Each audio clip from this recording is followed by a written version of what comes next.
Quick note about these videos before we get started. I am going to be using the DJ division as an example for these because they're the exact same card for each division.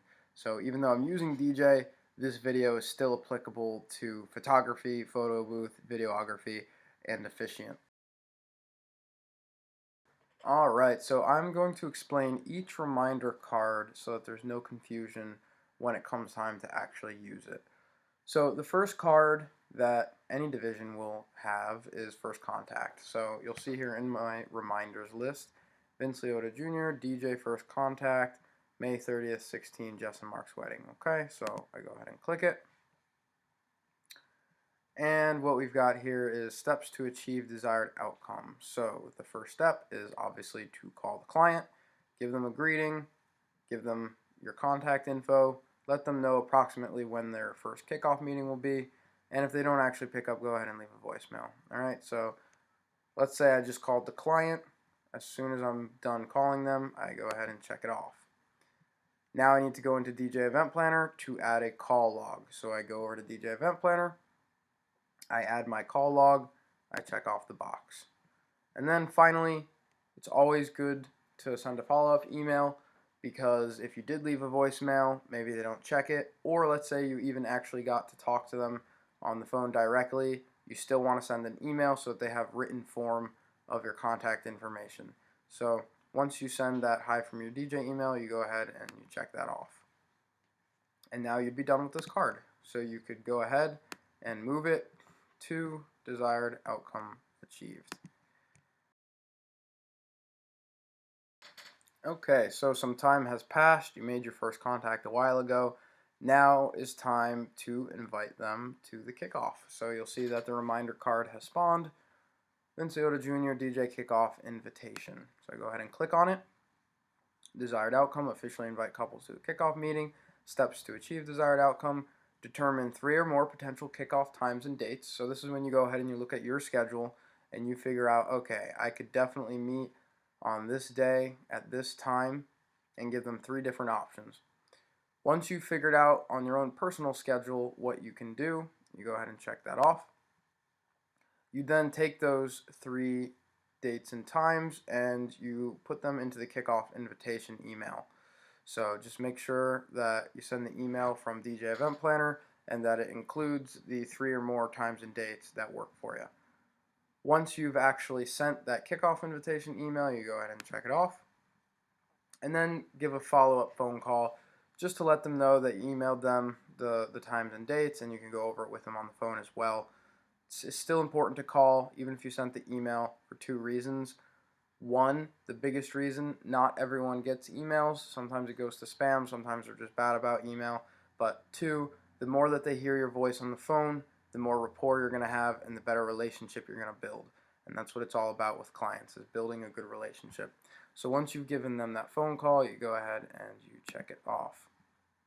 So again, you're done with this card, and you can go ahead and remove it, or excuse me, move it over to desired outcome achieved. Now, some time has passed since the invitation, and the Finalize kickoff meeting reminder card spawns. So you go ahead and you click on it. Desired outcome, make sure you have a kickoff date scheduled and completed with your client, and that it's logged in DJ Event Planner. So your first step here is to log onto DJ Event Planner and see if you have a kickoff scheduled in appointments. So once you've actually checked that and you see whether or not you have one, you can go ahead and check that off. So if there is not a kickoff scheduled, call and email the client offering more times and dates until something has been determined. So once you guys agree on a time and date, then you could go ahead and check this off. If you've already agreed upon a time and date, then you can also check this off, and it's not something that you need to worry about. So only check this off once a kickoff is scheduled in appointments. So let's say you didn't have one scheduled and you needed to call and email them offering them more times and dates, but you had to leave a voicemail, so you didn't actually get something hammered out. Well, you're not going to be able to check this off until something's hammered out.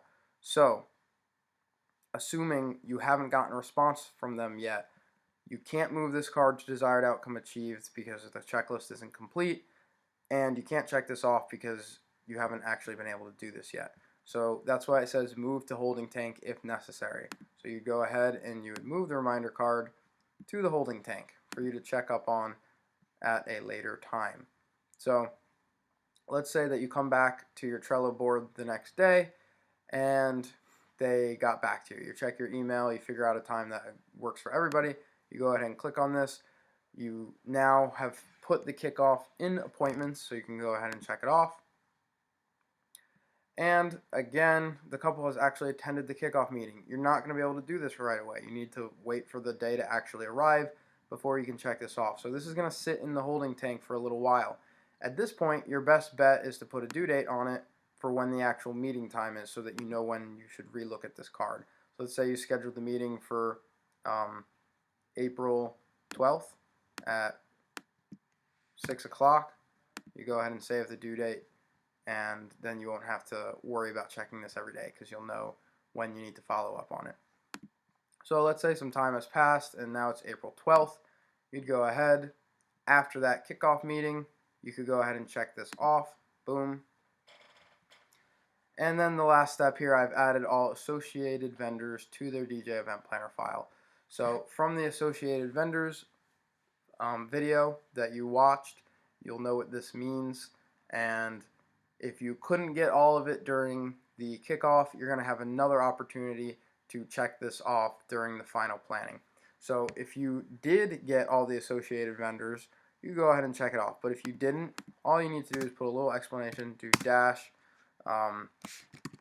they didn't have a photographer picked yet.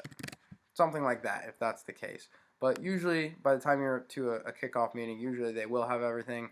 If for some reason they don't, and you can't add it, then just put a little explanation and leave it unchecked. But you can still move it to desired outcome achieved, because you did everything that you could.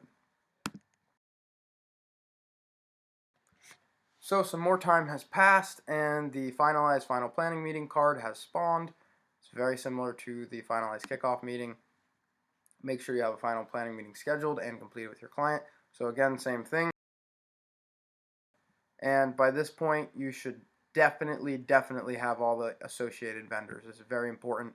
Don't check this off if you didn't get them.